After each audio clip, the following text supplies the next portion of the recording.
Hello, this is a quick demo for the Solana hackathon for Zeroclaw plugin that sends over a couple USDC on DevNet. Let's start right away with instructing the agent to do something.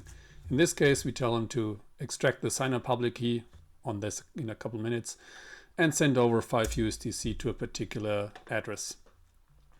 The extracting of the signer public key is special because our plugin does not have access to private keys at all. Instead, it connects to a vault in the backend, a HashiCorp vault, and that takes care of signing and maintains the private key. So our agent has no access to the private key at all. So now it's figuring out what the public key is for that address. It holds 10 USDC and sends over USDC to that address. It needs to figure out a couple things of the associated token accounts, and I'm using a particularly slow LLM actually. Next step is to create a Solana transaction. The transaction is produced through SPL, basically an IDL that describes the SPL token transfer. It simulates that. From the simulation, it extracts the changes in balances and it checks the changes in the balances against a configuration that allows a certain amount of changes at most.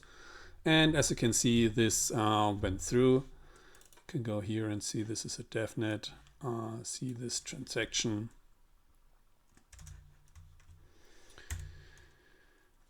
Oop. It's over here. 5 USDC to my address. So what's so special about this plugin? Real quick, our agent never has access to the private key. That is quite obviously, we want to pay people, we want to have access to funding, but we want to have extra layer of protection for our funds so that an agent that maybe asks the wrong LLM comes back with malicious intent and moves all of our money away.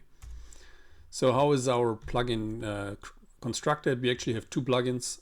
There's a plugin that constructs our transaction. This is compatible with an IDL from Anchor and can load the IDL from the blockchain, from a JSON blob in the config, or from a file. It takes care of simulating, checks whether the configurations and thresholds are met. That's like policy enforcement. And the other part of the plugin is a separate plugin is called Keychain Sign, which talks to different backends. In our case, HashiCorp's Vault, to take care of the transaction signing. So this is, as I mentioned, we are simulating, figuring out what is the change our transaction causes and run our policies against that. Secondly, we have a signer backend implemented currently, fully implemented. This is the Vault, HashiCorp Vault transit. There are stubs for 2 more, and we can extend this even further. It's quite easy to build anything in there.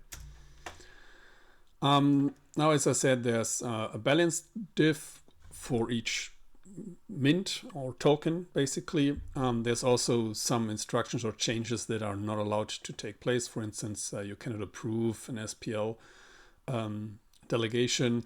And then there's, of course, a hard-coded list of things that are accepted, like programs being called, instructions being called, recipients being, used.